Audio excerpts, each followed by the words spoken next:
Le damos las gracias, mis amados hermanos, al Señor, una vez más por la oportunidad de estar aquí. Quisiera que la iglesia también pudiera reconocer la bendición que tenemos, que durante gran parte del mes de octubre tuvimos varios hermanos pasando por aquí compartiendo la palabra de Dios, y es una vez más prueba benevolente de la gracia de Dios en favor nuestro, permitiéndonos, mis amados hermanos, de disfrutar de diversas voces proclamando el mismo mensaje de que Cristo es el Señor. Ya hasta mis hijos me estaban diciendo que ya me puedo bajar. Ya es que lo están haciendo mejor. Retira.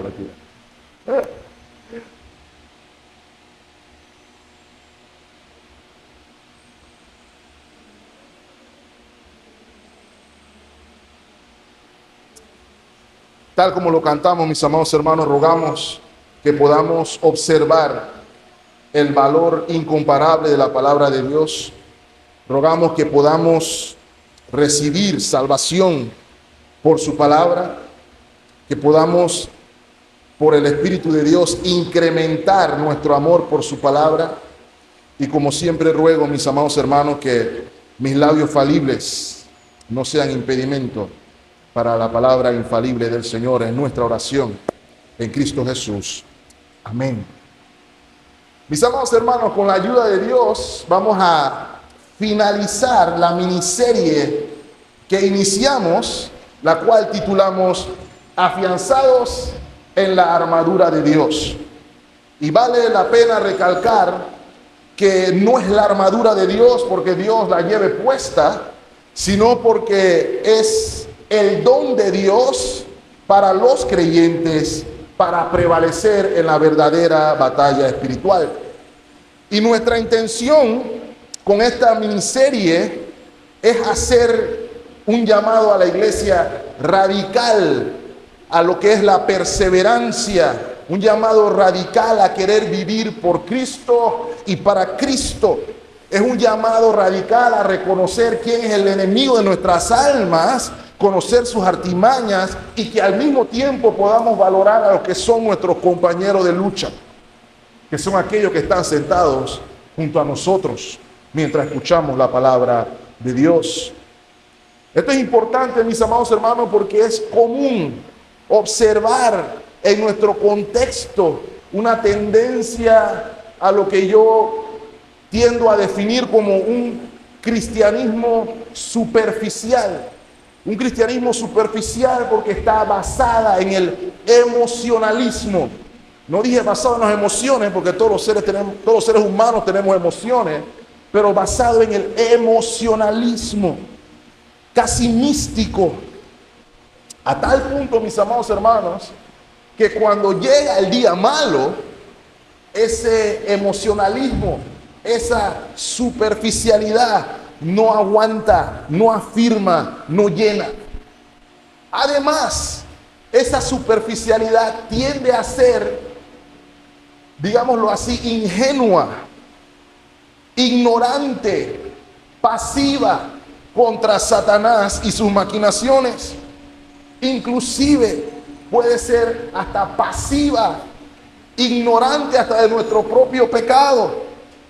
Y al mismo tiempo se puede ver como vengativa o agresiva contra nuestros compañeros de lucha. El punto a observar aquí, mis amados hermanos, es que la verdadera batalla espiritual, gracias hermano, requiere todo lo contrario. En lugar de superficialidad, requiere una firme convicción, profunda convicción de la realidad de nuestra vocación. Requiere emociones que estén reguladas por la verdad de su palabra. Requiere ser amantes de nuestros compañeros de milicia y diligente y activa contra nuestro pecado y contra las artimañas de nuestro enemigo, Satanás y sus huestes. El propósito de la armadura, mis amados hermanos, es precisamente ese: capacitar a todos aquellos que por la fe han creído en el mensaje del Evangelio para vivir precisamente esta realidad, para estar firmes y resistir en el día malo las acechanzas de Satanás y de sus huestes. Porque si no lo hemos recordado desde que vimos Apocalipsis y lo que hemos estado viendo por parte de nuestros hermanos que han traído la palabra, se lo voy a recordar nuevamente. Satanás te detesta. Satanás te odia, hermano mío, hermana mía. Aun cuando aparece que es amigable, aun cuando parece querer tu bien, es todo lo contrario. Él quiere corromperte. Él quiere destruir tu vida. Él quiere minar tu fe. Él quiere destruir tu fe. Él quiere arruinar tu testimonio también. Por ende, la verdadera batalla espiritual comienza por reconocer quién es nuestro enemigo. Un predicador de la iglesia medieval, Bernardo de Claraval, advirtió a sus oyentes con las siguientes palabras: no pienses que porque has huido de la lucha, has escapado de las manos del enemigo. El adversario te sorprende con más placer cuando huyes que cuando lo resistes, combatiendo, y golpea con más audacia por la espalda que cuando ataca cara a cara. Lo que hemos estado viendo, mis amados hermanos, es un llamado a la vida de soldado, a la vida de reconocer que estamos constantemente en una batalla espiritual sin cuartel, sin descanso, con un enemigo que es mortal. El cristianismo superficial del que hablo entiende que hay días libres. El cristianismo de las emociones del que hablo no tiene las raíces suficientes para endurar estas realidades. Hay que luchar, mis amados hermanos. Santiago 4, versículo 7 nos recuerda: someteos pues a Dios, resistir al diablo y él huirá de vosotros. Así que Pablo nos está mandando, y como hemos leído todo este tiempo, a fortalecernos en el Señor. Y esto significa, mis amados hermanos, reconocer nuestra ausencia de poder, nuestra incapacidad, nuestra debilidad, nuestras limitaciones, y que podamos confiar plenamente en aquel que no tiene debilidades ni incapacidades, que es nuestro Señor Jesucristo. Ahí está la aplicación directa de Filipenses 4:13, ¿cierto? Todo lo puedo en Cristo que me fortalece. Y Pablo nos exhorta también a luchar vestidos no de parte, sino de toda la armadura de Dios, ¿cierto? Hemos visto hasta aquí nuestra necesidad de ceñir nuestros lomos con la verdad. Todo aquello que sea consistente con el carácter, con la naturaleza, con la voluntad de Dios, aquello que es especialmente visible en la obra y persona de nuestro Señor Jesucristo, quien es el camino, la verdad y la vida. Esa verdad que trae las convicciones por las cuales vivimos, por las cuales nos fortalecemos para vivir esa verdad. El hermano Emilio nos recordó la necesidad de guardar nuestros corazones. Recuerden, hermanos, que nuestros corazones en la Biblia representan el centro de donde emana nuestra voluntad, nuestras conciencias, nuestros afectos, inclusive nuestra voluntad, nuestras emociones también. Y todas ellas deben estar cubiertas por la coraza de justicia, la justicia de Cristo, la cual nos es imputada y nos guarda del ataque de Satanás cuando busca, por ejemplo, llevarnos a la culpa, llevarnos al sentido de condenación. Es la coraza de la obra completa de Cristo, la justicia suya y no la nuestra, la que permite guardar nuestros corazones de este ataque. El hermano Carlos también nos recordó nuestra necesidad de calzarnos afirmados nuestros pies en el entendimiento y el conocimiento del Evangelio de la paz. Nuestro hermano Joel nos recordó que Satanás lanza dardos, ataques, como él mismo mencionó, teledirigidos, guiados, efectivos, precisos y constantes. Sin embargo, son apagadas cuando ponemos nuestra mirada en el Señor, ¿cierto? Que es el autor y el consumador de nuestra fe. Finalmente, el hermano Moisés nos recordó la necesidad de guardar nuestras mentes con la seguridad preciosa de la esperanza de salvación. Y nos recordó vehementemente que la salvación es de Jehová. Y por ende nosotros podemos estar seguros en todo momento de que así será. Porque no hay quien le pueda impedir a Dios hacer lo que Él quiere hacer. Y finalmente hoy, hermanos, vamos a concluir hablando acerca del elemento ofensivo de la armadura, la espada del Espíritu. Y la premisa, hermanos, es sencilla. La palabra de Dios es poderosa, es eficaz para responder a todo ataque del enemigo. Y por eso titulamos el mensaje de esta mañana, Pasando a la ofensiva. Y hay dos puntos que queremos tocar, mis amados hermanos: la naturaleza y la capacidad de nuestra espada. Y vamos a ver dos ejemplos de su uso, con la intención de que la iglesia pueda ser edificada y podamos aplicarlo a nuestra verdadera lucha espiritual. Permítanme, hermanos, que veamos primero la naturaleza y la capacidad de la espada. Nuestro texto es corto, ¿cierto? La espada del Espíritu, que es la palabra de Dios. Tomando conexión con la porción que nos explicó, que nos predicó nuestro hermano Moisés, es tomar la espada del Espíritu, que es la palabra de Dios. Y quisiera recalcar algo aquí, hermanos. Ese término tomar nos está recordando que nosotros debemos tener una actitud diligente para recibir aquello que Dios nos dio para hacer la lucha espiritual. Usted puede cambiar el tomar ahí por recibir y es exactamente lo mismo. Dios está diciéndole a su pueblo por medio del apóstol: recibe el don de Dios para la batalla espiritual. Esto es importante, hermano, porque puede ser que nos encontremos luchando desnudos por no recibir el don de Dios. Ahora, hermanos, la analogía de la espada, ella continúa fundamentada en todos los elementos que hemos estado viendo hasta aquí de la armadura romana. Y esta tiene en consideración lo que se conoce como la espada corta romana. Es probablemente la espada romana que se conoce como el gladius. Y si el nombre le parece conocido, es porque el gladius, la palabra gladius, es la que nos da el término gladiador. Era el arma por excelencia de aquel luchador romano. Era el arma más emblemática de todas las legiones romanas durante la época de la República y hasta la época del Imperio.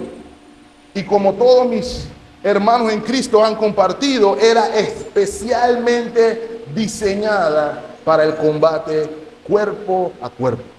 Si usted ha visto las épicas romanas, usted verá que el soldado romano tenía su escudo, con el escudo empujaba y con la espada tiraba. Era una espada corta que permite movimiento flexible, no solamente en el ataque, sino también en la defensa. Pero lo más destacable para mí es que para el soldado romano la espada representaba un símbolo de honor, símbolo de respeto, siendo considerado su objeto más valioso, el cual cuidaba con extremo esmero. Y al haber visto eso cuando estudiaba, pensé en mi corazón: ojalá el Señor me permita transmitir a la iglesia ese mismo esmero, ese mismo respeto por la espada de Dios, la palabra de Dios.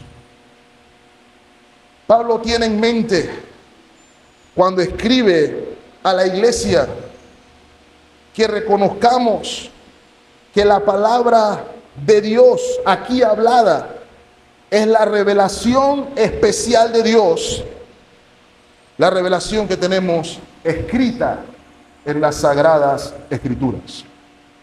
Esa es la espada del Espíritu, mis amados hermanos. ¿Y por qué es la espada del Espíritu? Es la espada del Espíritu simple y sencillamente porque el Espíritu Santo es quien le da origen. Segunda de Timoteo capítulo 3, versículo 16, nos enseña: toda la Escritura es inspirada, es exhalada por Dios y útil para enseñar, para redarguir, para corregir y para instruir en justicia. Segunda de Pedro capítulo 1, versículo 20 nos enseña, entendiendo primero esto, que ninguna profecía de las Escrituras es de interpretación privada. Versículo 21, porque nunca la profecía fue traída por voluntad humana, sino que los santos hombres de Dios hablaron siendo inspirados o siendo movidos, en este caso, por el Espíritu Santo. Todo esto, mis amados hermanos, para decirnos que Dios, Espíritu Santo, influyó, obró de tal manera en estos hombres de Dios que, sin restringir sus características individuales de su trasfondo cultural o social, fue quien trajo la revelación escrita de la palabra de Dios. Y a veces escuchamos, hermanos, argumentos de quienes detestan al Señor y quienes odian la verdad. Oh, la Biblia es un libro escrito por hombres falibles. Y ya por ahí yo me preocupo, porque lo dicen como si fuera algo de demérito, ¿no? Ellos quieren que la Biblia la escribiera Dios mismo y se la transmitieran. Pero ahí hay una hipocresía de su parte, porque ellos sí creen en obras escritas por hombres falibles, sin ningún problema, sin ponerlas en duda. No dudan en ningún momento en creer en algún historiador de la antigüedad que es un hombre falible también, y se lo recitan a uno siempre. Así que eso no es un argumento de peso. La Biblia fue escrita por hombres falibles. Otros le añaden inclusive mala intención a los autores bíblicos, porque dicen que son hombres malvados, porque están buscando controlar a las masas con el mensaje de las Sagradas Escrituras. Sin embargo, mis amados hermanos, la Biblia declara de sí misma que su origen es divino, y es el texto que más se ha tratado de desacreditar en toda la historia humana de manera infructuosa, porque la evidencia es inapelable. Piénselo conmigo, hermano, 1500 años el periodo en el que se escribe la Biblia, 40 diferentes autores de diferentes trasfondos, de diferentes profesiones. Muchos de ellos ni siquiera eran contemporáneos, pero tenemos un solo mensaje, sin contradicción: Jesús es el Señor. ¿Saben por qué es el único mensaje? Porque el autor es uno, Dios mismo. Y mis amados hermanos, al comprender el origen divino de la Sagrada Escritura, de la palabra, de la espada del Espíritu, entendemos con mayor claridad su naturaleza. El hecho de que podamos utilizar el poder de Dios en nuestra lucha espiritual debe llenarnos de gozo, debe llenarnos de alegría, inclusive, mis amados hermanos. Hebreos 4:12 nos dice, todos lo sabemos en memoria, porque la palabra de Dios es viva y eficaz y más cortante que toda espada de dos filos, y penetra hasta partir el alma y el espíritu, las coyunturas y los tuétanos, y discierne los pensamientos y las intenciones del corazón. Aquí vemos descrita la naturaleza de la Escritura. Y cuando vemos la naturaleza, me refiero a todas las características inherentes del objeto. La palabra es viva. ¿Qué quiere decir eso, mis amados hermanos? Que no es algo inerte, sino que tiene vida en sí mismo. Recuerdo, probablemente todos lo hayamos vivido en algún momento, principalmente antes de que hubiera aparatos electrónicos. ¿Recuerdan cuando íbamos a la iglesia a los estudios? Decían: saquen su espada. Todo el mundo hacía, aquí está mi espada. Pero eso no es lo que nos está diciendo el apóstol aquí, mis amados hermanos.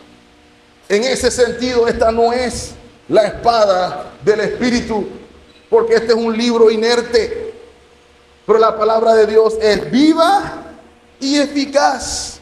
Tiene vida en sí misma. No solo eso, sino que como tiene vida en sí misma, es capaz de dar vida, de vivificar.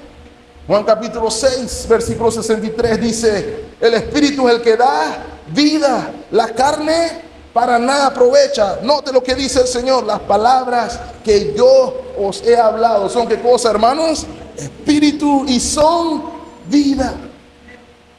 La palabra de Dios es viva y eficaz. La palabra que traducimos como eficaz, mis amados hermanos, en el griego es de la palabra de la cual obtenemos el término energía. Y la intención del autor, la intención del apóstol es decirnos aquí que ella es activa, que es activa y poderosa para cumplir aquello por el cual es enviada. Permítame recordarle, mi amado hermano, el Espíritu Santo es quien hace eficiente su palabra. Su efectividad no depende de qué tan bueno o qué tan hábil es el portador. Depende de qué tan poderosa es la fuente. Y la fuente es omnipotente. Mi amado hermano, esa espada viva y eficaz, no hay rincón de la existencia humana donde no alcance a penetrar, mis amados hermanos. No todo, no hay nada, mejor dicho, que se pueda resistir a la punzada cortante de la espada del Espíritu.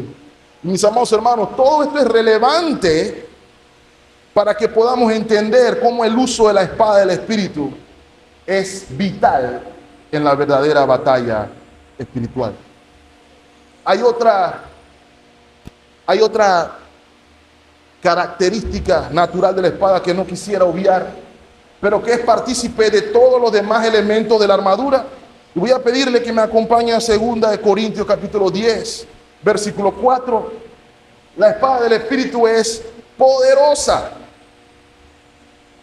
Note, mi amado hermano, dice el apóstol Pablo a los Corintios, que las armas de nuestras milicias no son carnales, sino que son poderosas en Dios para la destrucción de fortalezas.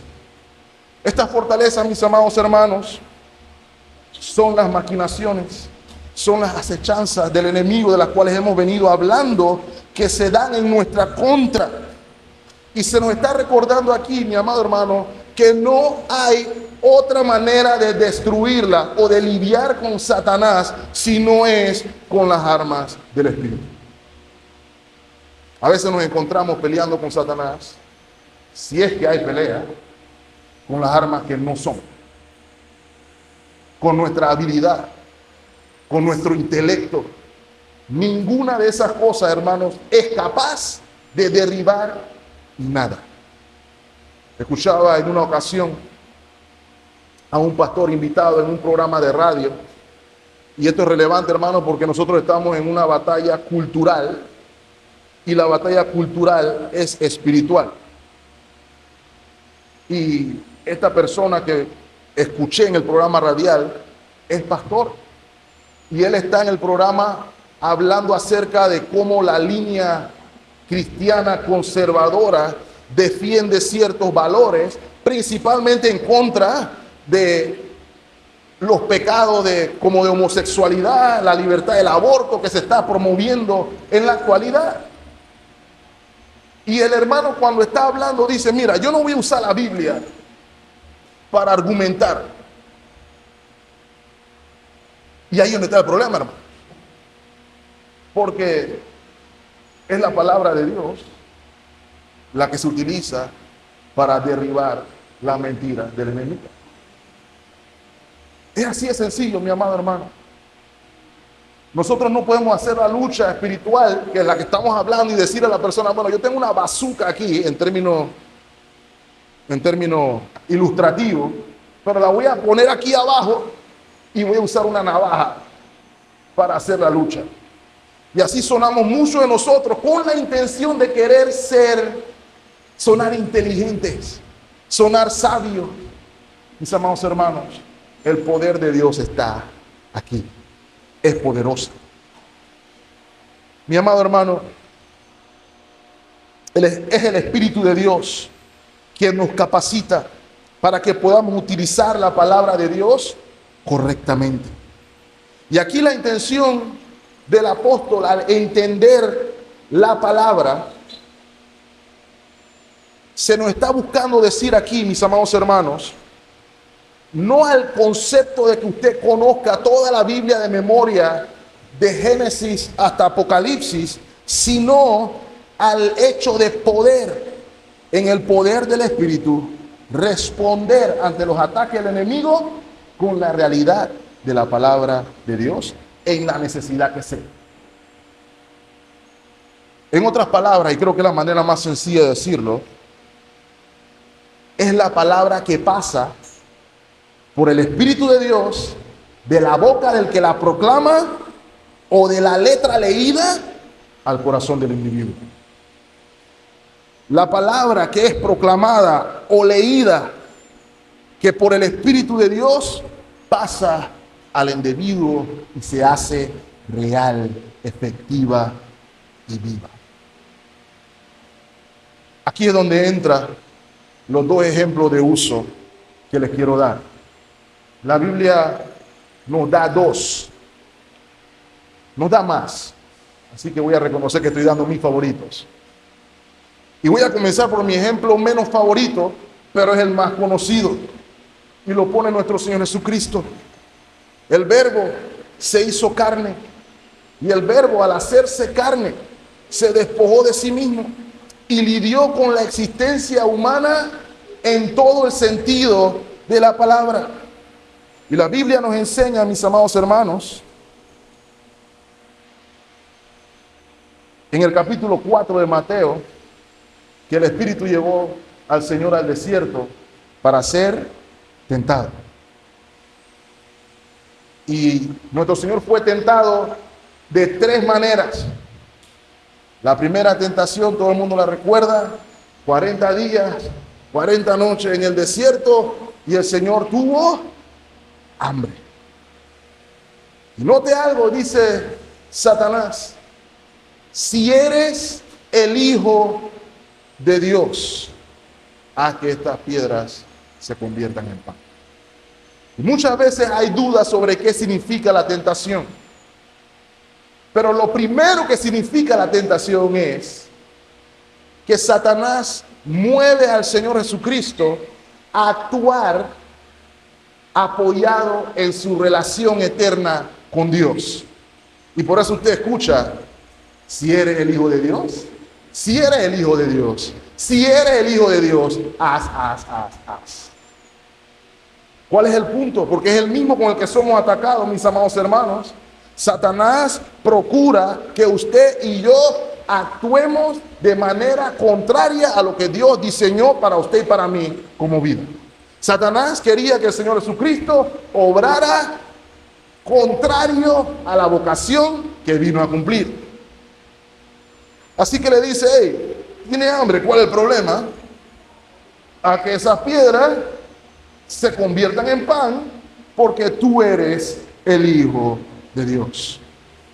Y es otra cosa que debemos entender usted y yo, mis amados hermanos. Cuando Satanás ataca, cuando Satanás tienta al creyente, él es un experto en racionalizar argumentos.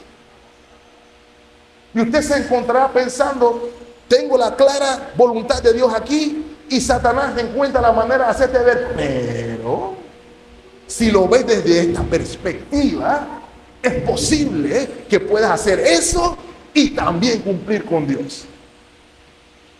Esa no fue la tentación de Adán y Eva en el huerto. La orden era clara: de ese árbol, no. Y Satanás le dice: así que no puedes comer nada. Eso fue todo. Bueno, no puedo comer todo, pero puedo comer ese. Ah, pero es que él tiene malas intenciones, por eso no quiere que comas ese. Ah, Dios tiene malas intenciones conmigo. Aquel que me dio todas las cosas. Ya Satanás hizo todo su trabajo antes. ¿Ya? Es el mismo principio. Nuestro Señor Jesucristo, ante esa tentación, mis amados hermanos, a desconfiar de la provisión divina, porque nuestro Señor Jesucristo en la carne vino a ser igual que usted y que yo. Fíjese algo, hermano, Él alimentó a más de 5,000, pero ahí no comió.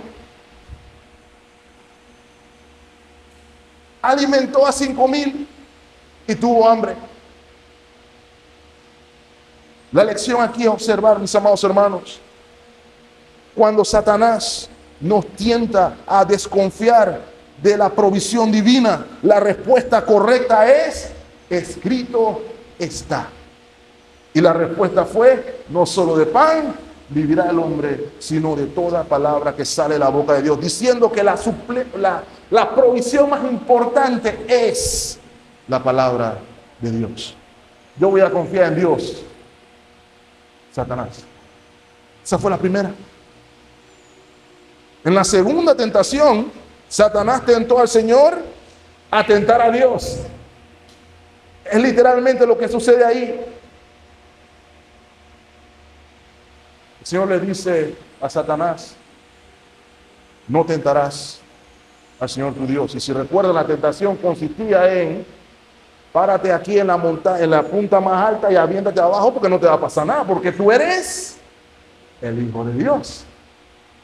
¿Y por qué eso es tentación, mis amados hermanos? El punto aquí que el Señor reconoce es que Satanás te tienta a que tientes a Dios, exigiéndole que actúe conforme a tu agenda y no conforme a la agenda de Dios. Esa es la premisa. Y el Señor responde: no tentarás al Señor tu Dios, porque escrito está. ¿Recuerdan cuando los israelitas estaban en el desierto? Ese es el relato que el Señor está hablando aquí. No había agua, y la expresión de los israelitas era: ¿nos trajiste aquí para morir? ¿Para eso fue que nos sacaste? ¿Ese era tu plan?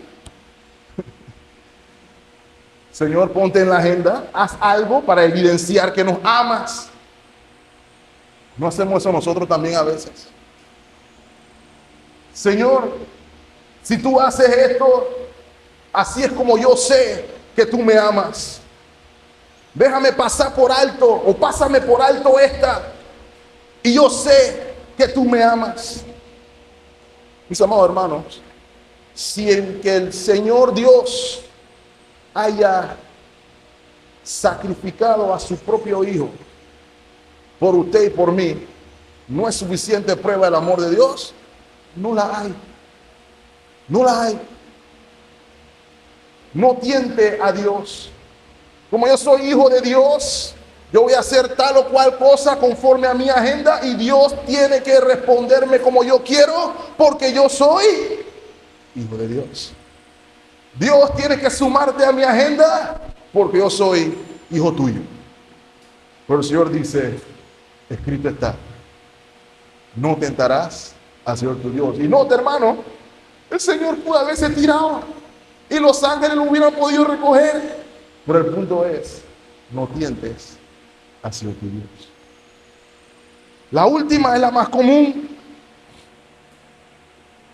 Satanás tentó al Señor en la carne a servir a otro en lugar de al único Dios verdadero. Igualmente esa es la tentación hoy. Satanás hace la oferta tal como la dijo en ese momento: mira, todo esto es tuyo si postrado me adoras. Y la tentación para el Señor probablemente era: tengo todo esto sin tener que pasar por la cruz, tengo todo esto sin tener que sufrir. Pero el Señor está diciendo aquí: sus alianzas, sus pasiones, sus afectos son para el único Dios verdadero. Y esa es la misma tentación que tenemos usted y yo, mis amados hermanos.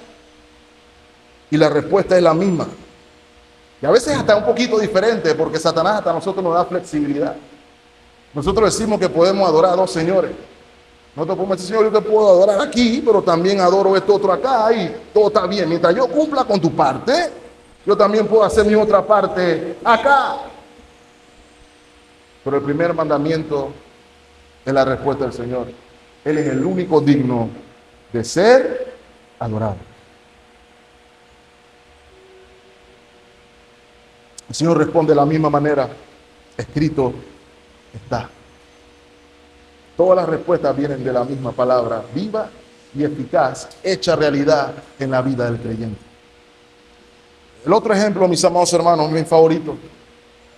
Ustedes se acuerdan, también en Mateo, capítulo 11. El Señor está haciendo su trabajo, manda a sus discípulos a hacer algunas cosas. Y Juan el Bautista está en prisión. Y todos recordarán por qué Juan el Bautista está en prisión. Porque estaba proclamando la verdad y al rey de la época no le gustó que le dijeran que era ilegal tener a la mujer de su hermano. Así que el hombre estaba preso y ya sabemos cómo termina la historia. Pero en el versículo 3 se da algo interesante, hermanos. Mateo 11:3, Juan envía a sus discípulos a hacer una pregunta al Señor. ¿Eres tú aquel que había de venir o estamos esperando a otro? Y esa pregunta es extraña, mis amados hermanos. Muy, muy extraña. Porque Juan sabía desde bebé, como dice el relato del Evangelio, que él era el Mesías. No solamente lo sabía desde bebé, sino que ya él había hecho la famosa declaración: he aquí el Cordero de Dios que quita el pecado del mundo. Ese solamente es el Mesías. No solamente eso, él estaba en el bautismo cuando escucha la voz que dice: este es mi Hijo amado en quien tengo complacencia. Así que eso tiene que llamarnos a la reflexión. ¿Por qué él está haciendo la pregunta? Algunas personas consideran que es debido al hecho de que él quería darle una lección a sus discípulos, así que le dice: vayan y pregúntenle al Señor estas cosas. Sin embargo, hermanos, nos inclinamos a que esa respuesta no es la correcta por varias razones, pero entre otras, la respuesta es a Juan, no a los discípulos. Si Dios les dice: dile a Juan, etcétera, etcétera, etcétera, etcétera. Nosotros nos inclinamos a pensar, mis amados hermanos, que Juan estaba teniendo su momento Elías, estaba teniendo su momento de depresión, estaba teniendo su momento de soledad, porque estaba sufriendo en manos del ataque de Satanás. De hecho, más adelante se dice en la Escritura: el reino de los cielos sufre violencia y solo los violentos lo arrebatan. Hay varias maneras de entender ese pasaje. El punto es que el reino de los cielos sufre ataque de hombres perversos y hay que tener disposición de guerra para permanecer. Juan estaba sufriendo. Y en el sufrimiento, mis amados hermanos, es el espacio perfecto donde Satanás siembra la duda. ¿Será?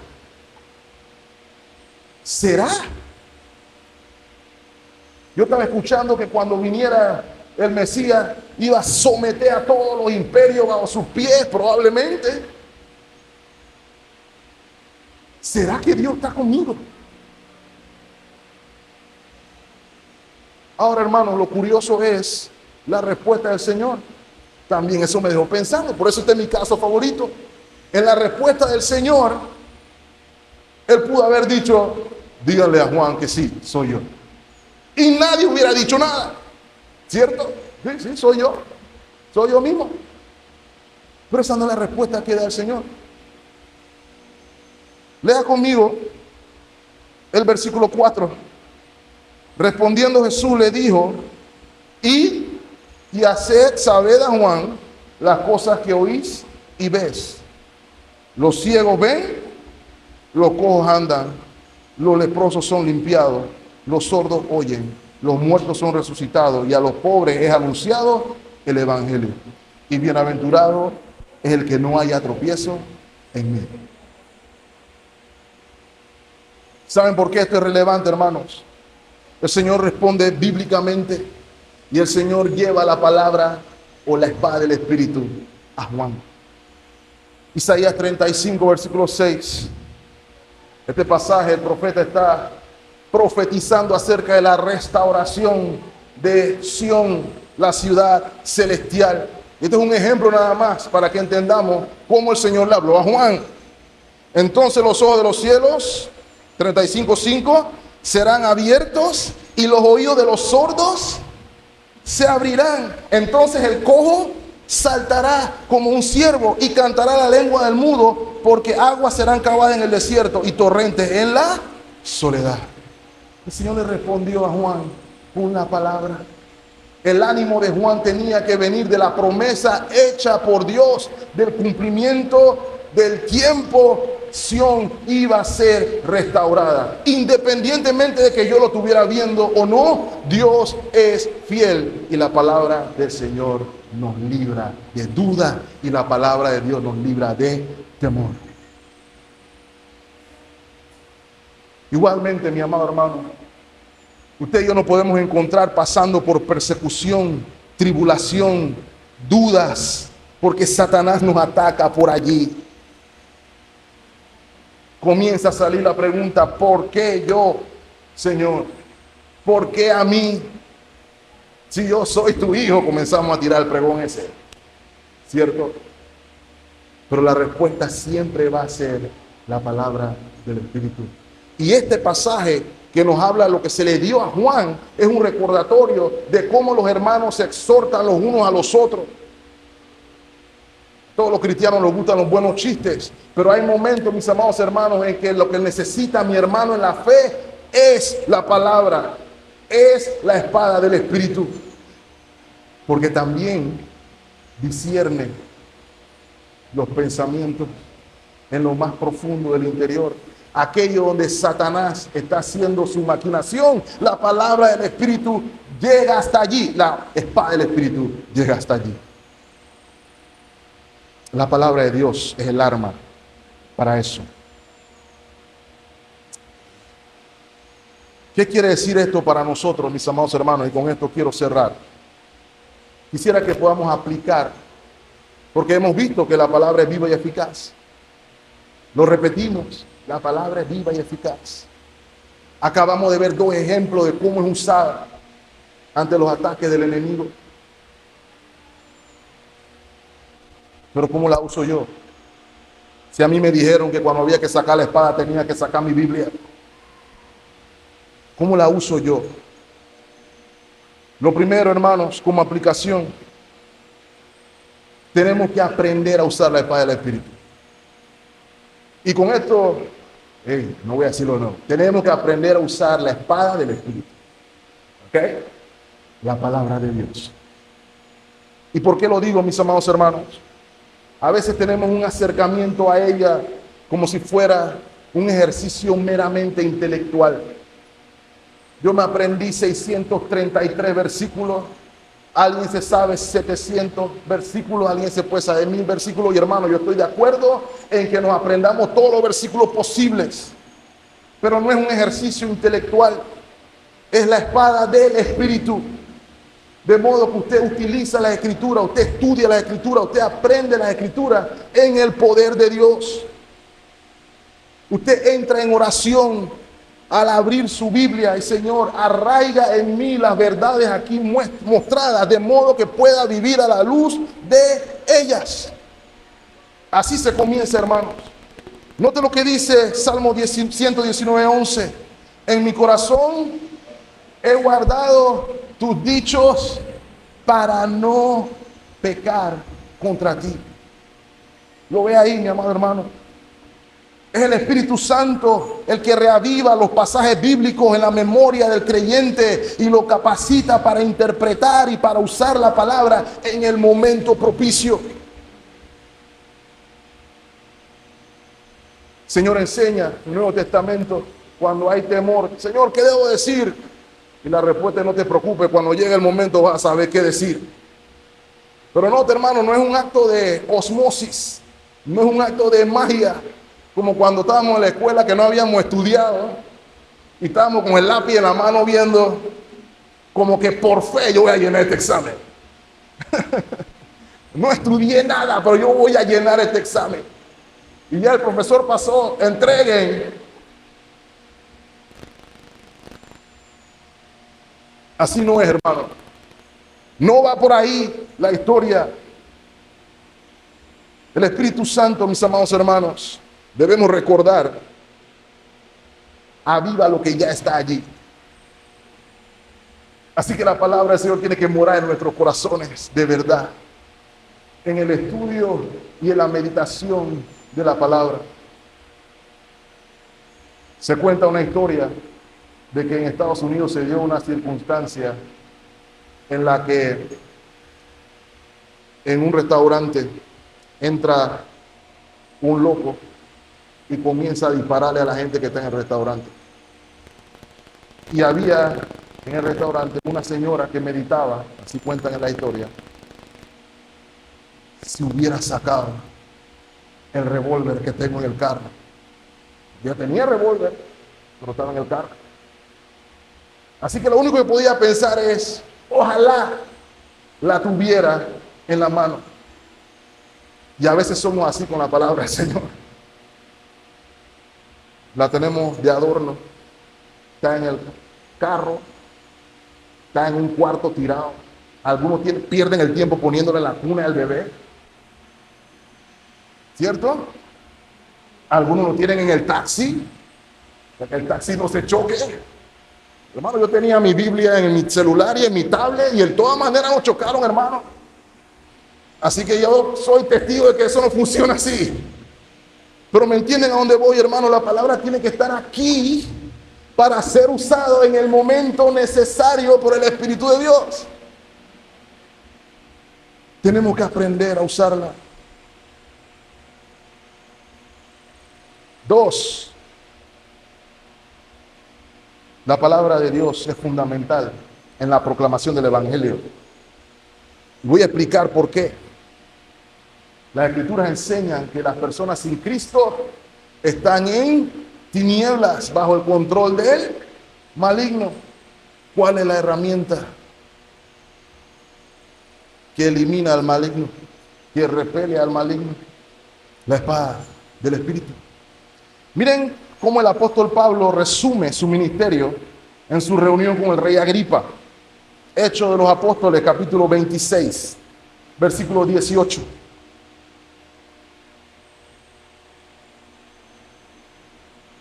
Dice el apóstol con respecto a su oración, para que abra sus ojos, para que se conviertan de las tinieblas a la luz y de la potestad de Satanás a Dios, para que reciban por la fe que es en mí perdón de pecado y herencia entre los santificados.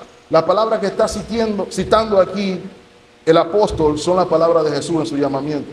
Para esto te llamé. ¿Y cuál es la herramienta con la que se hace ese trabajo? Para que las personas se conviertan de las tinieblas a la luz, para que abran sus ojos, para que salgan de la potestad de Satanás, para que reciban al Señor por la fe, la espada del Espíritu. Primera de Pedro, capítulo 1, versículo 24. Porque toda carne es como hierba, y toda la gloria del hombre como flor de la hierba. La hierba se seca y la flor se cae. Versículo 25, mas la palabra del Señor permanece para siempre. Y note, y esta es la palabra que por el Evangelio os ha sido anunciada. Porque la fe viene por el oír, y el oír viene por la palabra de Dios. La palabra viva y eficaz. Mis amados hermanos, tenemos que proclamar la verdad viva y eficaz. No se nos ha mandado a predicar ningún otro mensaje, el mensaje del Evangelio. Ese es el que tiene poder, ese es el que penetra. Y Satanás tiene que salir de ahí. Le digo una más. Tenemos que seguir aprendiendo a usar la espada del Espíritu en nuestra adoración, en lo que cantamos, en cómo cantamos, mis amados hermanos, hay genuina batalla espiritual. Cuando cantamos la verdad con convicción en el corazón, el diablo no puede estar allí. Cantamos hace un momento un pedazo del Salmo 46 que fue lo que motivó o inspiró, digámoslo así, a Martín Lutero cuando escribió Castillo Fuerte en nuestro Dios. Cuando cantamos ya tengo la victoria. Cuando cantamos gracia admirable. Cuando cantamos Él me sostendrá. Estamos declarando la verdad de la palabra por la cual el enemigo no puede atacarte. La iglesia tiene que cantar la verdad. Tenemos que exhortarnos los unos a los otros en la verdad de la palabra viva. Mis amados hermanos, cerramos la serie recordando esto entonces. Pongámonos toda la armadura de Dios. No nos privemos de vivir la vida cristiana del don que Dios te dio. Porque tu enemigo está ahí, aunque no te la pongas. Tu enemigo está allí. Pero Dios hizo provisión. ¿Por qué estaríamos desnudos, hermanos? Un versículo más para cerrar. Acompáñenme al Salmo 49, 5. Y exhorto a la iglesia que ore conmigo lo que está orando el salmista. ¿Por qué he de temer en los días de adversidad, cuando la iniquidad de mis opresores me rodearon? Es una pregunta retórica. No hay que temer, porque Dios hizo provisión para que pudieras vivir en contra de tus opresores. Y si estás aquí y no tienes a Cristo, estás a la merced de Satanás. Aun cuando te hayan dicho otra cosa, estás esclavizado por él, estás entregado a él, estás sirviéndolo a él. No tienes que levantar un altar, no tienes que ir a hacer un diagrama ni nada de esas cuestiones, solamente tienes que vivir conforme a tu propia voluntad y de espalda a lo que Dios dice. Pero aquel que otorgó la espada del Espíritu, por el poder de su palabra, te puede hacer libre. Si crees el mensaje del Evangelio, que el Señor Jesús vino, murió y resucitó para que tengas paz para con Dios, eres libre de Satanás. Y desde ese momento, hermano, cuando esa palabra te perfora, ahora pasa a la etapa 2. Agárrala y vive sin soltarla en ningún momento. Porque Él va a seguir atacándote. Pero tú puedes decir, aquí no, acá tampoco. Porque la palabra de Dios es viva y eficaz. Y Él tiene que huir. Ven a Cristo en arrepentimiento y fe y sé libre. Y hermano y hermana que me escuche, pelee la buena batalla de la fe. Y cuando venga el Rey de Gloria, recibirá tu recompensa. No es en tus fuerzas, es en la de Él. Y Él otorgará la victoria. Señor te bendiga ricamente. Oremos. Señor, gracias por recordarnos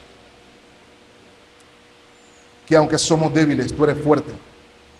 Gracias por recordarnos que tú has hecho provisión para que podamos vivir la realidad y que sin importar lo agresivo o peligroso que sea nuestro enemigo, nosotros estamos seguros en ti, en quien has hecho provisión para nuestra vida, para nuestro caminar, para nuestro peregrinaje. Ayúdanos, Señor, a caminar en fe. Ayúdanos, Señor, a vestirnos de toda la armadura de Dios. Ayúdanos, Señor, a no temer, sino que resistir en la firmeza. Ayúdanos a ser diligentes, te rogamos. Ayúdanos a aprender el uso de tu palabra y que podamos seguir el ejemplo de nuestro Señor Jesucristo, que ante todo ataque del enemigo pudo decir, escrito está. Y que nosotros podamos de igual manera responder, escrito está. En el momento en que el enemigo quiera poner duda en mi corazón, en que el enemigo me quiera llevar a cumplir la voluntad de Él y no la de Dios, que yo pueda responder, Señor, escrito está.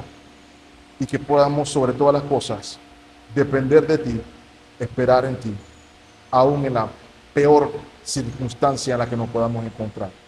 Todo esto lo pedimos y damos gracias en Cristo Jesús nuestro Señor. Y el pueblo de Dios dice, amén.